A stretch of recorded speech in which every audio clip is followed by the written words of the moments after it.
Bismillahirrahmanirrahim. Assalamualaikum warahmatullahi wabarakatuh. Waalaikumsalam warahmatullahi wabarakatuh. Masya Allah, seperti belum kompak ini ya semuanya. Kita ulang lagi ya. Assalamualaikum warahmatullahi wabarakatuh. Waalaikumsalam warahmatullahi wabarakatuh. Alhamdulillah rabbil alamin. Wassalatu wassalamu ala asyrofil anbiya'i wal mursalin, habibi rabbil alamin, imamul muttaqin, sayyidil anbiya'i wal mursalin, sayyidina wa nabiyyina Muhammadin sallallahu alaihi wasallam, amma ba'd. Yang kami hormati selaku pembimbing kita, murabi kita, dan juga sekaligus guru besar kita, yaitu Al-Ustaz Syaril Khalid LC, yang alhamdulillah terhadir di tengah kita dalam rangka kegiatan Islam kita, yaitu kajian Islam yang insya Allah akan membawakan beberapa tema.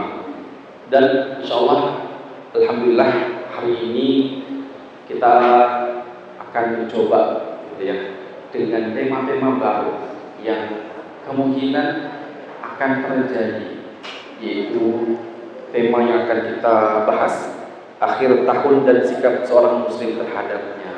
Baik, namun sebelumnya untuk membangkitkan semangat kita, kalau saya tanya Besti, apa jawabannya?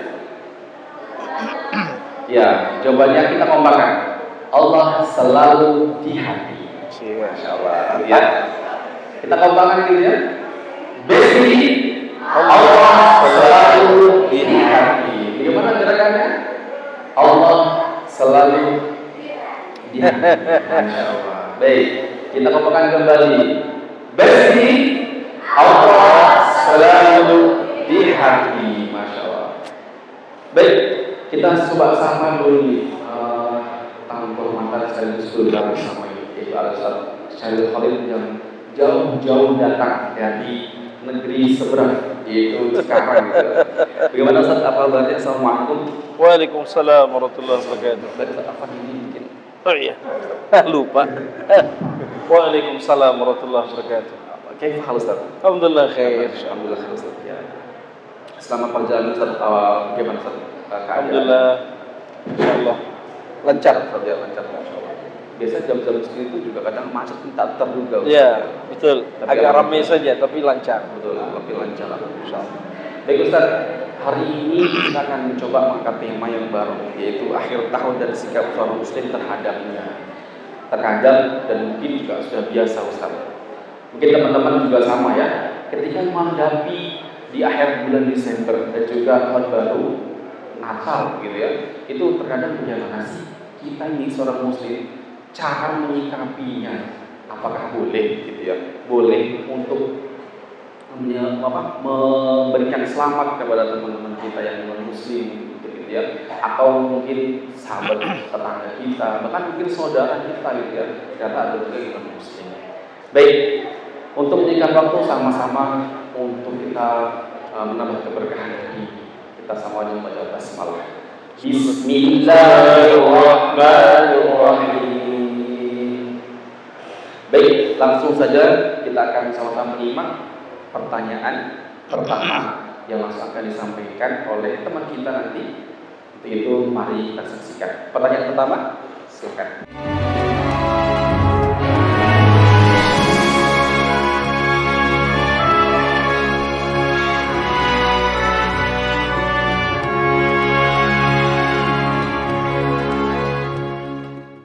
Bismillahirrahmanirrahim. Assalamualaikum Ustadz, izin bertanya, bagaimana sikap seorang muslim dalam menyikapi tahun baru Masehi? Terima kasih Ustadz. Wassalamualaikum warahmatullahi wabarakatuh. Waalaikumsalam warahmatullahi wabarakatuh. Pertanyaan pertama dari Miss Pina, sudah Pina dari Kepala Bidang Keuangan. Apa pertanyaannya tadi? Apakah sikap kita atau bagaimana sikap kita menyikapi tentang keadaan yang selalu terjadi gitu ya, yaitu tahun baru nasional, yaitu tahun baru Masehi dan juga Natal. Silakan Ustaz, bagaimana jawabannya? Baik, bismillahirrahmanirrahim. Assalamualaikum warahmatullahi wabarakatuh. Waalaikumsalam warahmatullahi wabarakatuh. Alhamdulillah rabbil alamin, wassalatu wassalamu ala nabiyyina Muhammad khatamil anbiya'i wal mursalin wa ala alihi wa sahbihi ajma'in. Bapak Ibu sekalian yang dimuliakan Allah Subhanahu wa taala, Terima kasih atas pertanyaan yang disampaikan pada siang hari ini berkenaan dengan bagaimana sikap Muslim ya terhadap tahun baru Masehi. Hadirin yang dimuliakan Allah Subhanahu wa taala, tentu saja sebagaimana kita fahami bahwa pergantian hari, pergantian pekan dan pergantian bulan dan juga pergantian tahun itu adalah merupakan bagian dari tanda-tanda kebesaran Allah Subhanahu wa taala. Ia sesuatu yang luar biasa, akan tetapi ia telah menjadi sesuatu bagian yang tidak terpisahkan dalam kehidupan kita. Artinya pergantian tahun ini adalah merupakan satu pergantian yang sesungguhnya buat kita sebagai seorang muslim tentu yang sahih, yang baik buat kita, yang benar buat kita adalah merujuk pada hijriah gitu ya. Akan tetapi hari ini telah menjadi sebuah fenomena di tengah-tengah kita bahwa kita sebagai bagian dari umat, kita sebagai bagian dari masyarakat, paling tidak sedikit banyak itu mengikuti tren atau fenomena yang ada. Jadi sebetulnya sikap kita terhadap pergantian tahun baru Masehi ini sesungguhnya ini hal yang biasa. Betul bahwa ia adalah merupakan tanda-tanda kebesaran Allah Subhanahu wa taala, iya, dan kita sudah meyakini itu. Tinggal bagaimana kemudian sekalipun ini adalah merupakan pergantian tahun Masehi, cuma tidak ada salahnya kalau kemudian kita mencoba untuk menjadikan pergantian tahun ini sebagai bahan muhasabah diri. Ya, karena ini kita bisa jadikan acuan. Kita bisa jadikan ukuran bahwa tahun sudah berganti secara Masehi. Walaupun tentu saja untuk menyambutnya tidak perlu ada ritual khusus. Ya, tidak perlu ada agenda-agenda khusus. Tidak perlu ada acara-acara khusus. Karena apa? Karena ia adalah merupakan sesuatu yang pasti terjadi. Allah sudah menjelaskan inna fi khalqis samawati wal ardi wa ikhtilafil laili wan nahari la ayati li ulil albab. Jadi ini adalah merupakan bagian dari tanda-tanda Allah Subhanahu wa taala. Jadi dalam menyikapi tahun Masehi ini biasa saja karena ini merupakan bagian dari kehendak Allah Subhanahu wa taala. Dia merupakan bagian dari aturan Allah Subhanahu wa taala, bagian dari tanda-tanda kebesaran Allah Subhanahu wa taala dan tidak perlu ada ritual khusus bagi kita. Yang penting adalah bagaimana kita manfaatkan momentum pergantian tahun baru Masehi ini sebagai bahan introspeksi buat kita semua. Walaupun sesungguhnya tahun baru kita yang sesungguhnya adalah tahun baru Hijriah atau tahun baru Islam. Allahu a'lam bishawab. Baik, terima kasih Ustaz jawabannya. Luar biasa ya. Ternyata memang akhir tahun masih termasuk tanda-tanda kebesaran Allah Subhanahu wa taala dan juga takdir Allah, dan kita sebagai muslim menyikapinya dengan biasa-biasa saja. Tidak perlu dengan cara ritual khusus gitu ya, Masya Allah. Apalagi menyalakan kembang api gitu Ustaz ya. Wajar ya. Nanti berhadapan dengan keinginan Islam. Baik, beranjak ke pertanyaan kedua. Dipersilakan.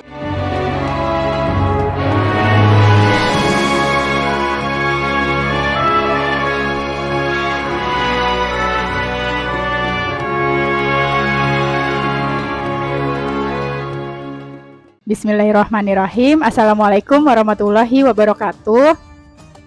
Ustadz, maaf izin bertanya, bagaimana hukumnya jika kita merayakan tahun baru tapi dengan kegiatan mabit?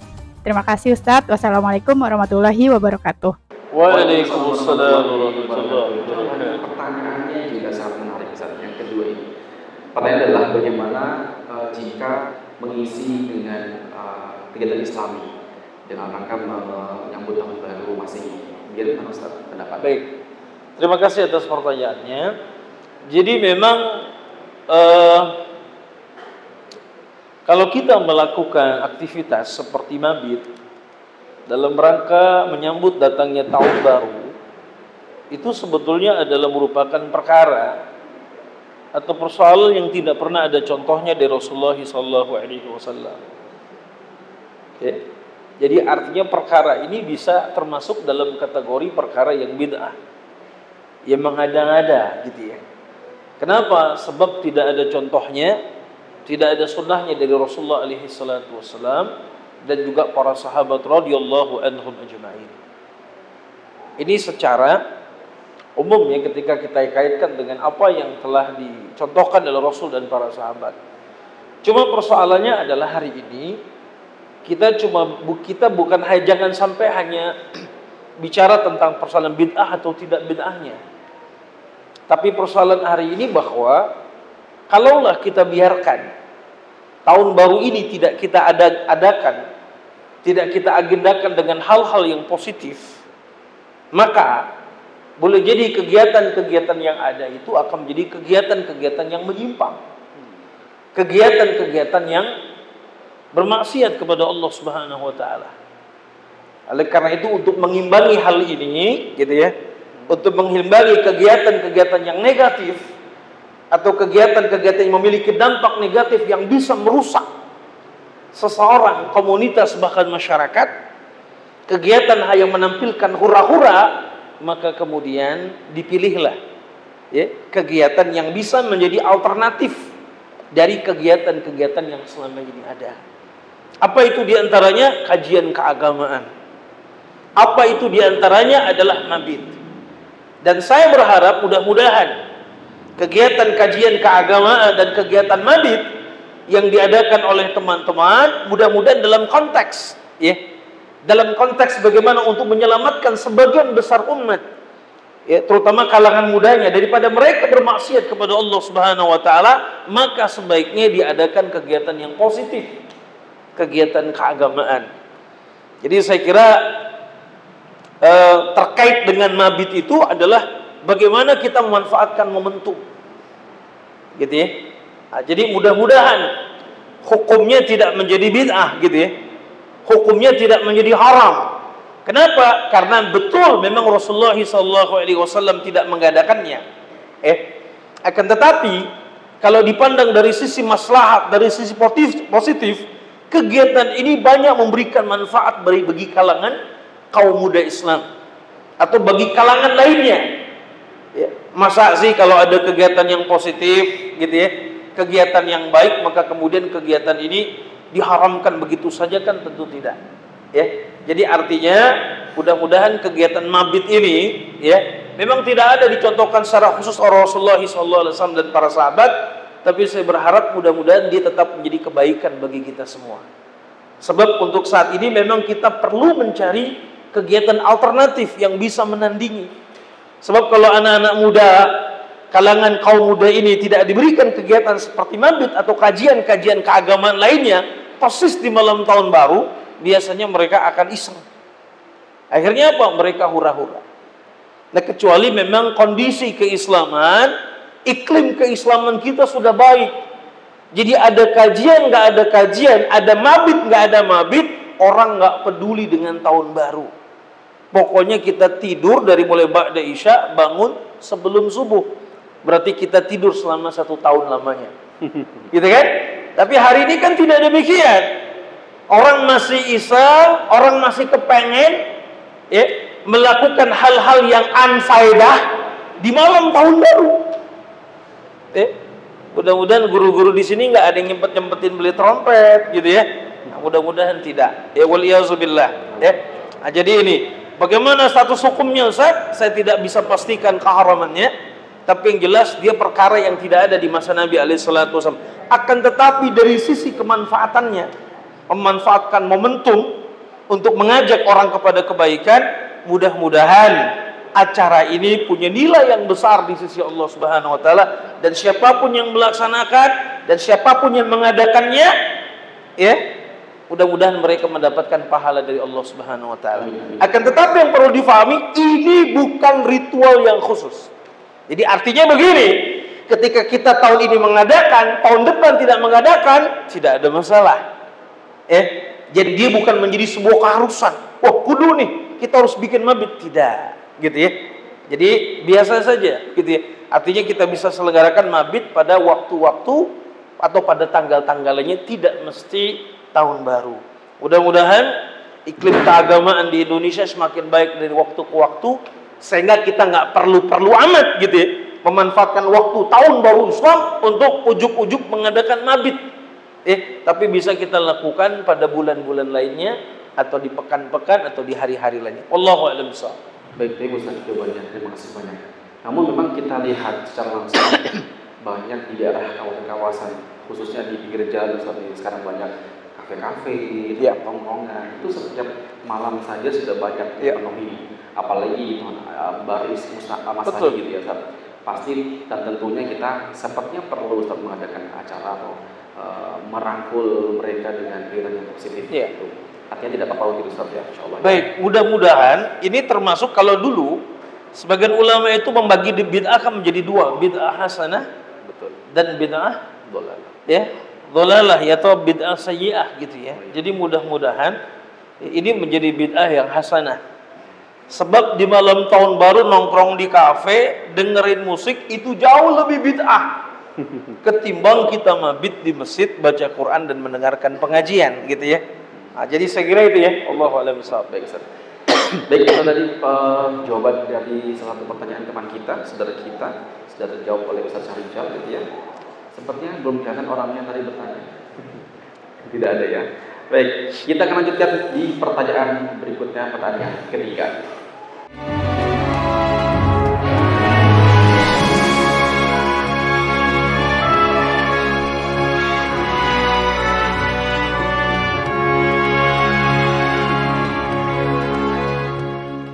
Assalamualaikum warahmatullahi wabarakatuh. Mau bertanya Ustadz, bagaimana sikap kita sebagai seorang muslim saat berbelanja dengan memanfaatkan diskon akhir tahun, apalagi diskon di Natal? Terima kasih Ustadz. Wassalamualaikum warahmatullahi wabarakatuh. Waalaikumsalam. Ini pertanyaannya sangat menarik karena berhubungan dengan mungkin pengalaman hidupnya gitu ya. Karena mungkin ketika tahun baru itu banyak sekali setan-setan yang berupa wujud diskon di Ramayana, dari mana saja. Nah, bagaimana sikap kita dalam menangkap, dalam menghadapi kondisi seperti ini yang sangat menggiurkan saja. Banyak kebutuhan kita yang ini banyak diskon-diskon gitu saja di beberapa situasi di perbelanjaan gitu. Bagaimana pendapatnya? Baik, bismillahirrahmanirrahim. Terima kasih atas pertanyaannya. Bagaimana sikap kita ya dalam merespon ya terkait dengan diskon yang diberikan oleh banyak pedagang gitu ya, kemudian banyak seller gitu ya, banyak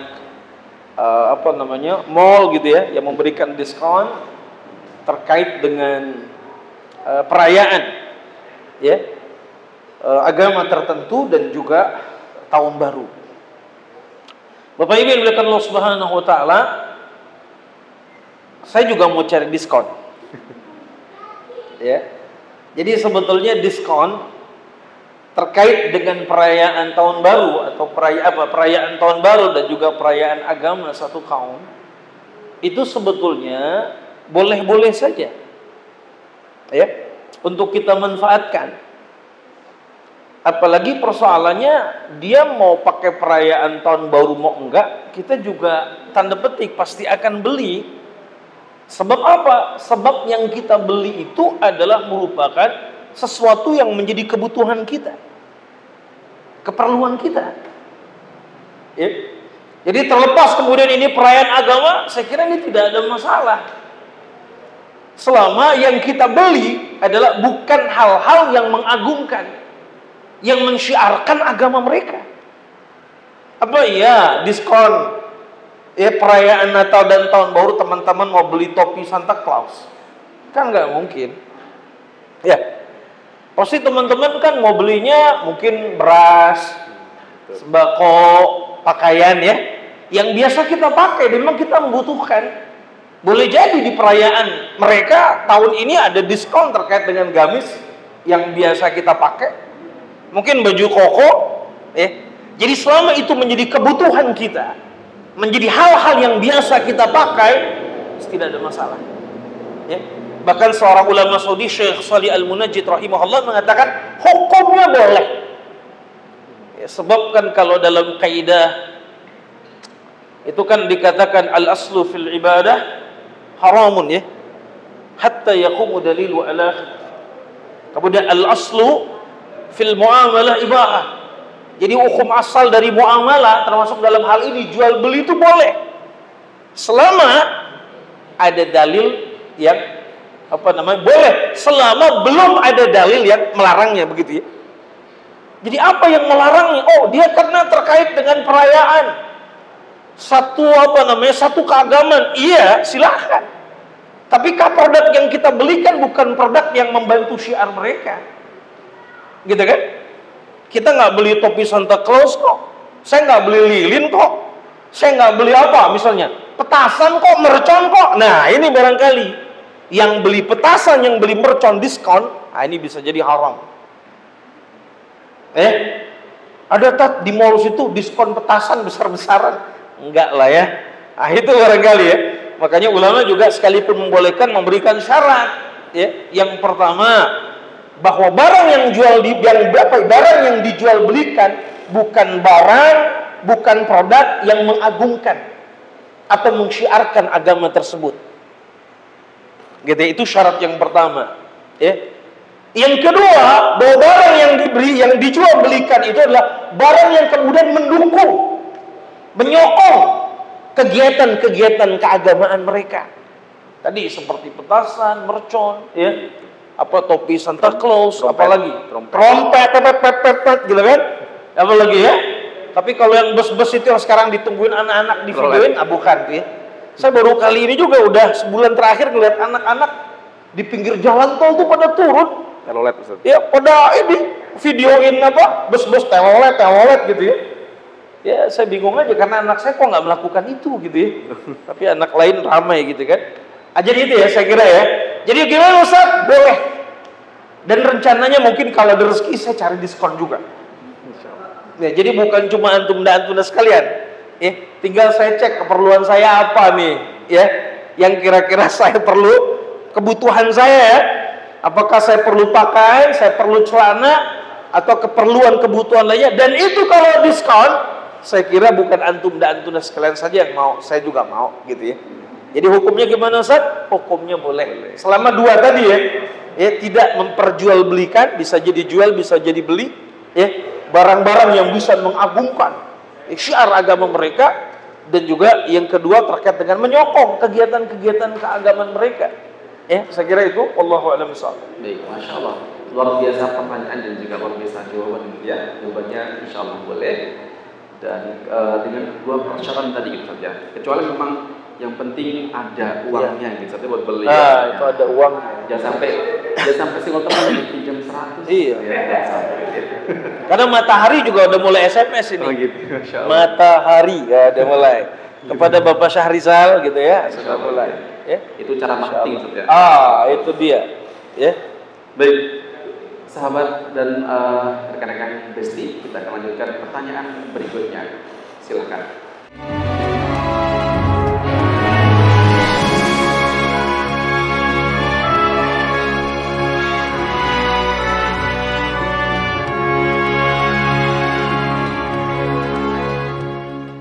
Assalamualaikum warahmatullahi wabarakatuh. Ustadz, saya mau bertanya, bolehkah kita menerima hadiah Natal dari teman kita yang merayakan Natal? Terima kasih Ustadz. Wassalamualaikum warahmatullahi wabarakatuh. Waalaikumsalam warahmatullahi wabarakatuh. Bisa pertanyaannya ya, ini juga kayaknya pengalaman gitu ya. Menerima hadiah dari teman kita yang non muslim, yaitu Natal. Bagaimana tanggapannya? Silakan Ustaz. Baik. Bismillahirrahmanirrahim. Ini pertanyaan yang tidak kalah menariknya dari 3 pertanyaan sebelumnya. Ya. Dari apa yang saya ketahui, dari apa yang saya pahami terkait dengan menerima hadiah Natal itu setidaknya ada 2 pendapat. Pertama, pendapat yang mengatakan hukumnya haram. Ini adalah pendapat yang dianut oleh Lajna Daimah lil Buhuth, ya, di Saudi Arabia. Jadi kumpulan ulama-ulama Saudi yang dulu diketahui oleh Syekh Abdul Aziz bin Baz rahimahullah. Beliau berpendapat bahwa hukumnya haram menerima hadiah Natal karena dianggap sebagai bagian dari mengagungkan, ya, syiar agama mereka. ya, dan mengakui apa yang mereka lakukan. Ini pendapat yang pertama. Dan saya kira banyak kaum muslimin yang juga menganut pendapat ini.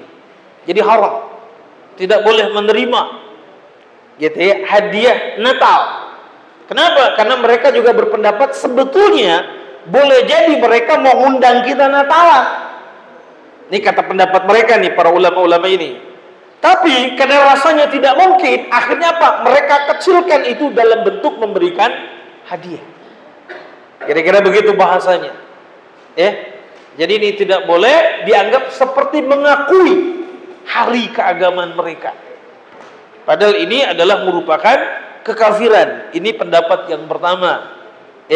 Jadi pendapat Al-Lajnah Daimah lil Buhuth gitu ya, al-ilmiyah gitu ya. Nah, yang kedua, ini juga pendapat yang dianut oleh sebagian ulama yang lain. Bahkan pendapat ini yang juga disampaikan oleh Syekhul Islam Ibnu Taimiyah rahimahullah. Bagaimana hukumnya menerima hadiah Natal itu? Hukumnya boleh. Kenapa? Karena mereka berpendapat sebagai bagian dari muamalah. Sebab Rasulullah SAW pernah menerima hadiah dari raja kafir ya. Beliau pernah menerima hadiah berupa kuda dan kain burdah gitu ya. Bahkan dalam peristiwa lain beliau pernah menerima hadiah paha kambing itu dalam peristiwa perang Tabuk ya kalau tidak salah, yang kemudian dalam dagingnya itu ada racunnya. Itu kan hadiah.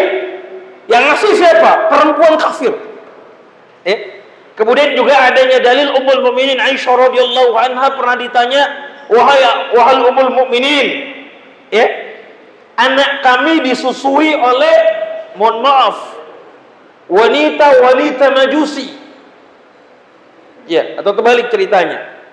Nah, kemudian para wanita Majusi ini di saat hari raya mereka, jadi mereka punya hari raya Nairus, menyembah api itu.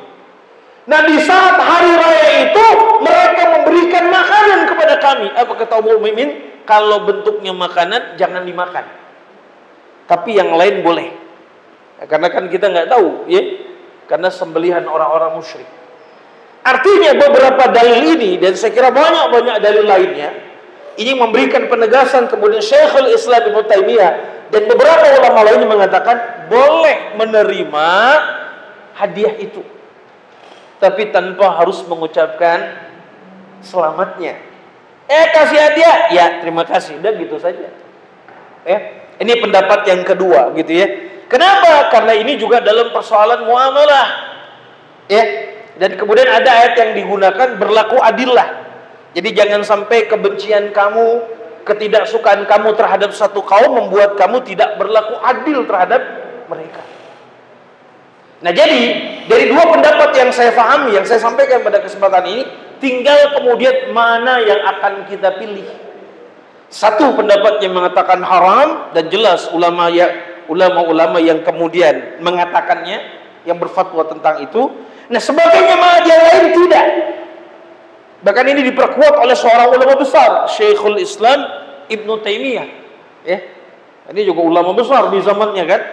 Dan beliau mengatakan tidak, karena sekalipun kita menerimanya, sebetulnya itu sama sekali tidak ada kaitan bahwa kita kemudian mengakui atau mengagungkan syiar agama itu, karena kita anggap itu sebagai sebuah pemberian saja. Kecuali barangkali ketika kita menerima, kita juga mengucapkan selamat ya, itu yang tidak boleh, itu menjadi haram. Tapi kalau sekadar menerima ya, apalagi yang dikasihnya itu mungkin Toblerone gitu kan, yang bisa kita manfaatkan ya, atau misalnya hazelnut gitu ya, atau ternyata dia ngasih hadiah gamis gitu ya, boleh saja ya, kita terima. Ini pendapat yang kedua, tanpa kita harus mengucapkan mengapresiasi dia. Karena jangan salah loh, sekarang toko-toko Cina kan banyak jual gamis ya, banyak jual ini kan ya. Jadi namanya toko Alibaba, depannya Ali, yang punya bosnya Baba gitu kan, Baba Alun gitu kan, ya, atau Baba Acong. Jadi saya kira itu ya, hadirin sekalian melakukan Allah Subhanahu Wa Taala. Jadi dua pendapat ini, tinggal teman-teman mau yang mana. Saat saya pilih yang kedua, ya sudah, ada ulama-ulama yang menjelaskannya. Makanya pada akhirnya kalau bingung di antara dua pendapat ini, kita harus istafti qalbaka. Mintalah fatwa kepada hatimu. Kira-kira itminannya yang mana nih? Kalau ternyata kita itminan dengan yang kedua, ya habis Ustaz, tetangga saya yang sebelah nih, betul dia tidak seagama dengan kita, tapi dia orangnya baik.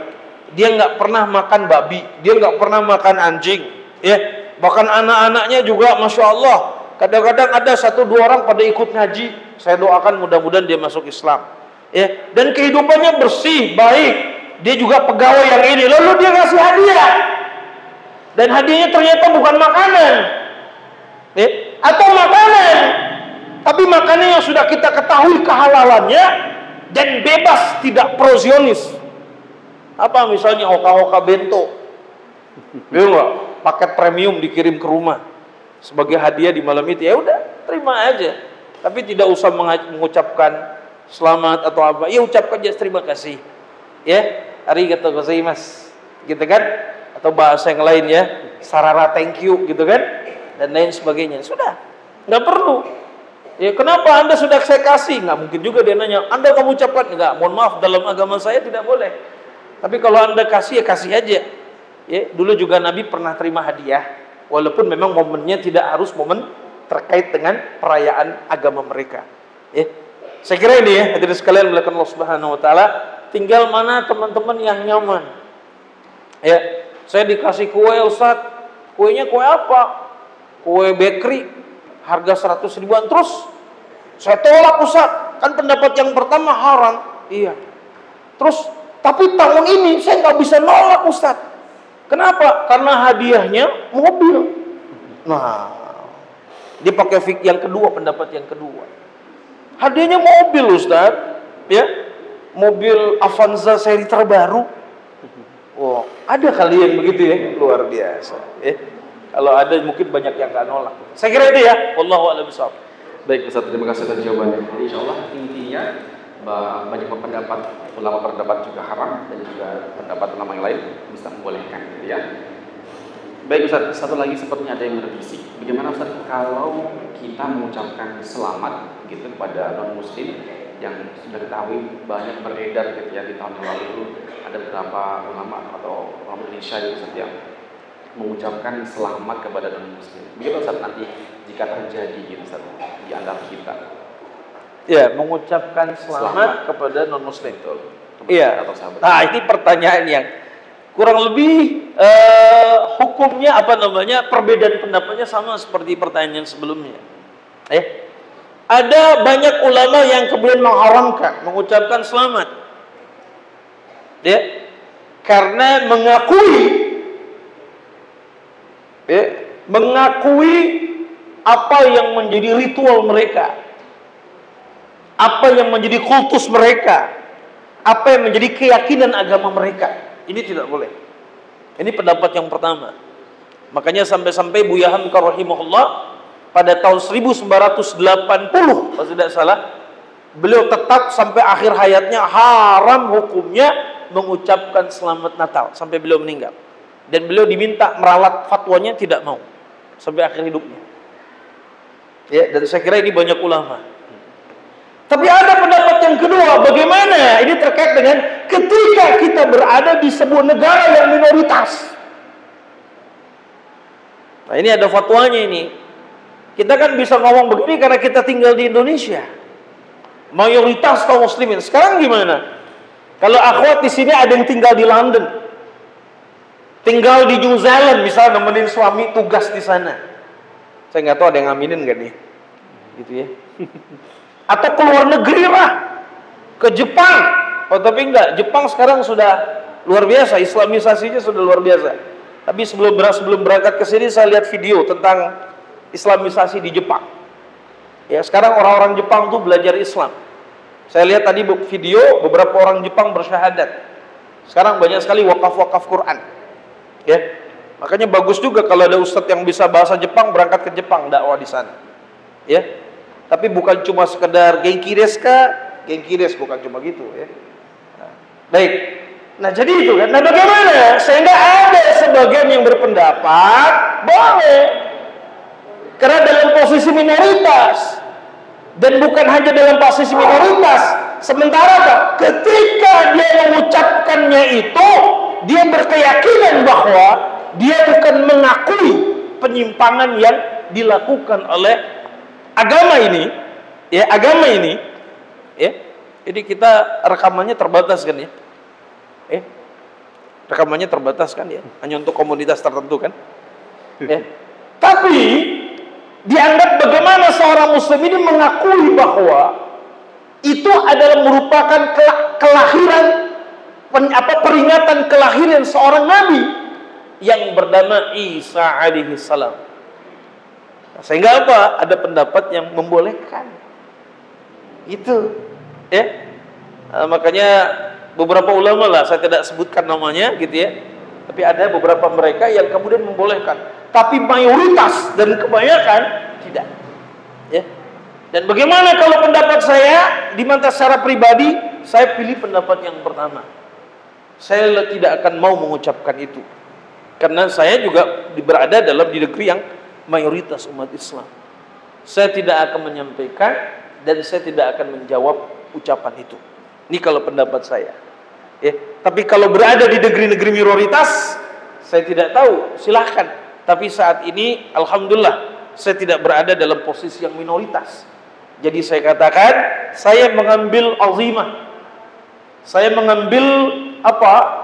Azimah itu bahasa Indonesianya? Hukum asalnya. Saya mengambil yang kuat, bahwa saya, waliyahzubillah, saya tidak akan mengucapkan dan saya tidak akan membalasnya. Itu ya. Saya kira itu, ya. Tapi nggak tahu kalau nanti ada di minoritas, ya itu nanti itu fikihnya fikih kaum minoritas. Tapi kalau di Indonesia kita nggak pakai. Tapi kalau ini akhwat nanya seperti ini, atau ikhwan atau Pak Abdurrahman, kita berada di minoritas, kita 2% dari 100%, ya, yang agama yang ada di negeri kita saat ini, mungkin fatwanya akan sangat-sangat berbeda. Allahu a'lam. Saya kira itu ya. Baik. Ustaz, sebelum kami tutup, mungkin ada pesan dari Ustaz sebagai closing statement, boleh disampaikan Ustaz. Baik, bismillahirrahmanirrahim. Teman-teman yang dibelakang Allah Subhanahu wa taala, ikhwanul akhwat, para asatidzah wal ustadzat rahimakumullah. Jadi memang tahun baru atau pergantian tahun dari satu tahun ke tahun yang lain itu adalah merupakan sebuah keniscayaan. Ia adalah merupakan hari-hari yang dipergiditkan oleh Allah Subhanahu wa taala. Bahkan Allah berfirman, "Inna fi khalqis samawati wal ard wa ikhtilafil laili wan nahari la ayatin li ulil albab." Dalam ayat yang lain Allah katakan, "Wa inna yawman 'inda rabbika ka alfi sanatin mimma ta'uddun." Dan sesungguhnya sehari di sisi Tuhanmu sama seperti perhitunganmu 1000 tahun dalam perhitunganmu. Jadi juga disebut, "Wa inna yawman 'inda rabbika ka alfi sanatin mimma ta'uddun." Jadi sehari di sisi Allah itu sama dengan 1000 tahun di dunia. Ini tandanya bangkunya minta diganti dia bisa. Nah, jadi ini Bapak Ibu rahimakumullah.